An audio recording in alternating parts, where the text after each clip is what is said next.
Honorable Chairman, sir, I rise today to speak in favor of the Railways Amendment Bill 2024. This is indeed a privilege and an opportunity for me. Speaker, sir, the proposed amendment is not just a legislative exercise by the Ministry of Railways. It's a very significant step towards modernizing, simplifying, and strengthening one of the most vital institutions of our nation, the Indian Railways. Sir, we are aware of the fact that the Indian Railways was established over 170 years ago. And it's not just a mode of transportation. It is a unifying force. It is an equalizer that binds this vast and diverse nation. I think all of us are aware of this. So from connecting the remotest corners of the nation to driving the economic progress, the Indian Railways has been the lifeline of millions of Indians for ages. And for generations, I can only say that it has symbolized mobility, opportunity, and national pride. So today we have gathered here to speak about the proposed amendment. The Railways Amendment Bill 2024 presented by the Ministry of Railways intends to repeal the Indian Railway Act, Board Act 1905 by suitably incorporating all its provisions into the current Railways Act 1989.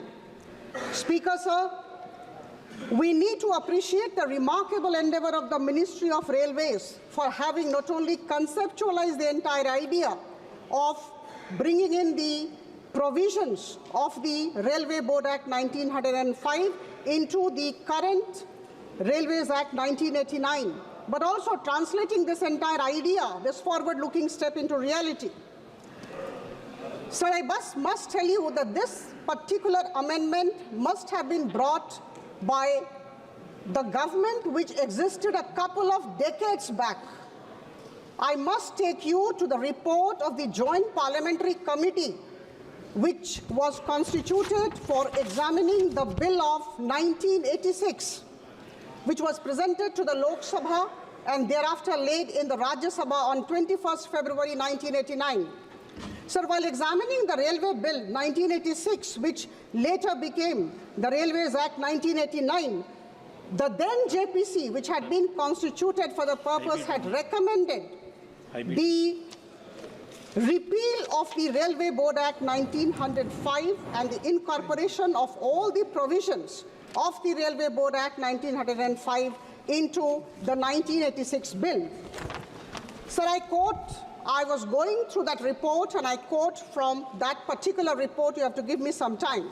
So para 40 of that particular report of the JPC says, which was written in 1986, the committee note that while submitting a comprehensive bill to consolidate the law relating to the railways, the government have not included the provisions of the Railway Board Act 1905 in the Railways Bill. Railway Board Act 1905 is to be read with the provisions of the Indian Railways Act 1890, and as such, it should appropriately find a place in the new act. But, sir, unfortunately, the JPC's report was not accepted. Today, Prime Minister Modi's government has come forward and for simple and effective governance has proposed just one law, the Railways Act 1989, with all the provisions of the Railway Board Act 1905. This will do away with the need to refer to two laws, and this will definitely simplify the whole system. Sir. But report was accepted. Government has not taken any action. Exactly. Sir, it was not incorporated in the bill, I said. That is. So to understand the necessity of this particular amendment, we must look at the history of the Indian Railways. Please give me some time. The establishment of the railways. You have limited time. Yes. The establishment of the railway network in India was actually associated with the Public Works Department at that point of time during the British era. And thereafter, with the growth of the princely states and the expansion of the railway network in the country, there was a separation of the Indian Railways from the Public Works Department, and the Railway Board Act 1905 was enacted. So we go fast forward to 1989, when the Railways Act 1989 was enacted.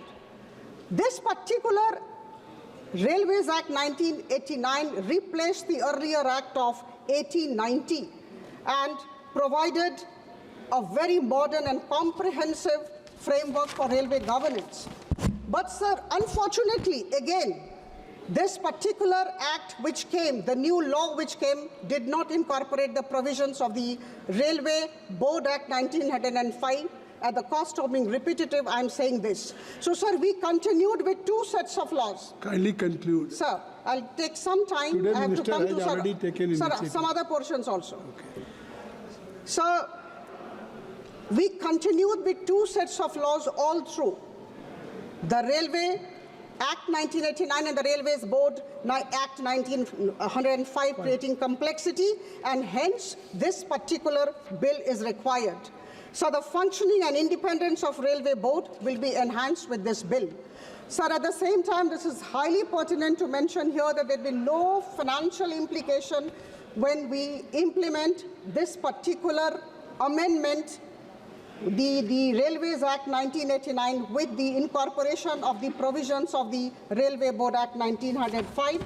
Sir, the expenditure on Railway Board proposed to be constituted as statutory body under the Railways Act 1989 would continue to be met from the budgetary provision under the revenue segment of the railway budget. And I must inform the House that this time the expenditure, 24-25, the expenditure on the Railway Board would be to the tune of 404 crore. Sir, as I conclude, I'm reminded of the speech of Honorable Prime Minister Shri Narendra Modi ji from the ramparts of the Indian Red Fort on August 15, 2022. He talked of Panch Pran for the coming 25 years. And he had also said, in this, I quote him, in this Azadi Ka Amrit Kal, new laws should be made by abolishing the laws which have been going on from the time of slavery. So all the ministries of the Government of India had been asked to identify the obsolete laws and draft new legislations that are in consonance, in line with the idea of a resurgent India. And sir, the central government, I'm delighted to say, in the House, identified around 1,500 archaic laws, and they have been actually removed from the system.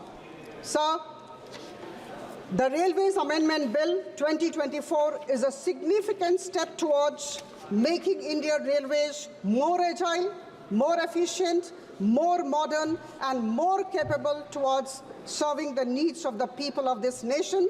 I commend the efforts of the Ministry of Railways, all its officials, and of course, under the leadership of Prime Minister Modi ji, this particular much-needed amendment is going to take place. I seek support of all in this August House for the bill. Thank you so much. Thank you.